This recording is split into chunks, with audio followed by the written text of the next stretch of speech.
2, 3. Assalamualaikum warahmatullahi wabarakatuh. Kami dari kelompok 1 ingin menceritakan ulang tentang Sultan Ageng Tirtayasa melawan VOC. Pertama-tama kami akan memperkenalkan diri kita masing-masing. Perkenalkan, nama saya Ardian Aspar absen 5. Perkenalkan, nama saya Leonard Fitri biasa. Perkenalan, nama saya Muhammad Rifat, absen 18. Nama saya Muhammad Fatkul Firdaus, absen 21. Perkenalkan, nama saya Muhammad Basmadudin, absen 22. Perkenalkan, nama saya Muhammad Rinal Jarifin, absen 23.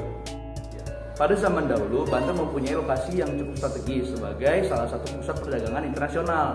Hal ini membuat Belanda yang kala itu dengan organisasi dagang bernama VOC tertarik untuk menguasai Banten. Mulai tahun 1619 Masehi, VOC sudah berhasil menguasai dan membangun benteng pertahanan di Batavia, sekarang di Jakarta. Pada akhirnya, kedua belah pihak, Banten dan VOC, saling bertikai untuk menjadi pusat perdagangan internasional. Pada 1651 Masehi, seorang bernama Pangeran Surya naik menjadi pemimpin Kesultanan Banten, bergelar Sultan Ageng Tirtayasa. Situasi konflik yang sudah terjadi dengan VOC sebelumnya kian memanas berkat perlawanan yang dilakukan pemimpin baru ini. Lantas, bagaimana sejarah perlawanan tersebut? Perlawanan Sultan Ageng Tirtayasa. Kala menjadi Raja Banten, Sultan Ageng Tirtayasa telah melakukan beberapa strategi untuk memulihkan kembali Banten sebagai bandar perdagangan internasional. Ia menjabarkan beberapa strategi tersebut, yaitu 1. Mengundang para pedagang dari Inggris, Prancis, Denmark, dan Portugis pedagang di Banten. 2. Meluaskan interaksi dengan bangsa Cina, India, dan Persia. 3. Mengirim beberapa kapal dengan maksud menunggu pasukan VOC.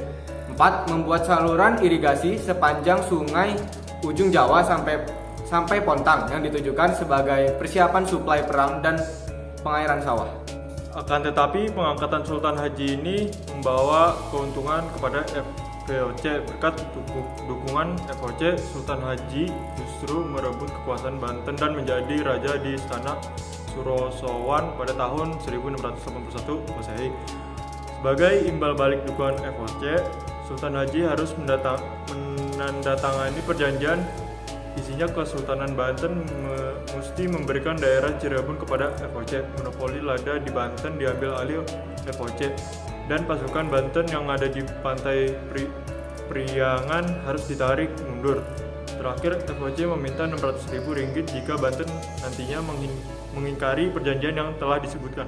Akan tetapi, VOC datang memberikan bantuan kepada Sultan Haji. Pasukan Sultan Ageng pun dipukul mundur kala itu, dan pemimpin ini dijadikan sebagai buronan.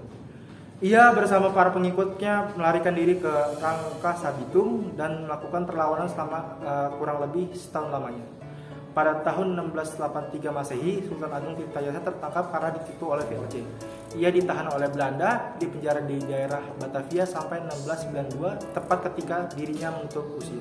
Kelakuan Sultan Haji ini membuat rakyat Banten tidak mengakuinya sebagai pemimpin. Bahkan, rakyat Banten kala itu lebih ingin melakukan perlawanan terhadap Sultan Haji yang disertai VOC. Sultan Ageng Tirtayasa beserta rakyat yang mengikuti jalurnya berniat mengambil kembali Kesultanan Banten. Pada 1682, Sultan Haji mulai terdesak oleh serangan pasukan Sultan Ageng dan Istana Surosowan pun dikepung. Rupanya, segala yang dilakukan Sultan Ageng Tirtayasa tersebut terjadi karena VOC sering menghadang kapal asal Cina yang tengah melakukan perjalanan ke Banten. Dengan semangat mempertahankan kehidupan Banten, Pangeran Surya tidak segan melakukan gangguan balik kepada pihak VOC. Di tengah situasi konflik, pada tahun 1671 Masehi, Sultan Ageng Tirtayasa menitahkan Sultan Haji menjadi orang yang mengurus masalah dalam negeri Banten. Terkait masalah dengan luar negeri merupakan urusan Sultan Ageng sendiri. Sekian storytelling dari kelompok kami. Kalau ada salah mohon dimaafkan, kalau ada sayang mohon diungkapkan. Terima kasih. Wassalamualaikum warahmatullahi wabarakatuh. See ya. Cheers, Bang.